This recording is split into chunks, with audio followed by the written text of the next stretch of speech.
And then our brain goes, aha, that works, do it again. And it becomes that easy reach. But what happens over time is we start creating new neural pathways, or our body stops producing the neurotransmitters of well-being, the dopamine.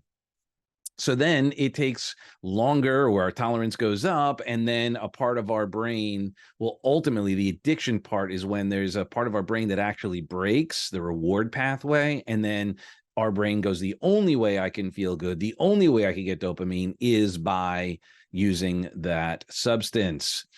And then the third pillar is our story, right? State, strategy, and story, third pillar. And what happens is when you and I use some of these substances, we then have these stories, or we have a story that we've been telling, a trauma, something that makes us feel horrible, right? We tell this story and then we feel bad. And when we take that substance, then all of a sudden, maybe that story changes a little bit. Maybe it doesn't hit us as hard. It doesn't make us feel so down, so bad.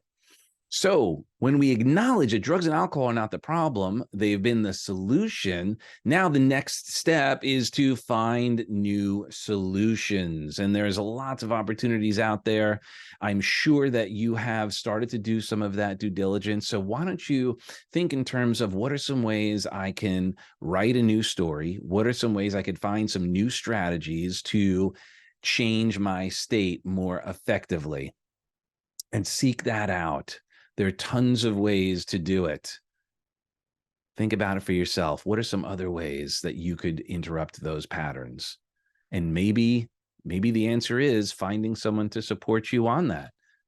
And there's no shame in that game. Every successful person has some sort of support system, coaching, training, education, all of that. So seek that out.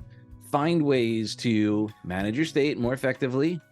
Those would be the strategies, and also start writing your new story. That being said, God bless you. I love you for who you are and who you aren't, and we will chat again soon, won't we?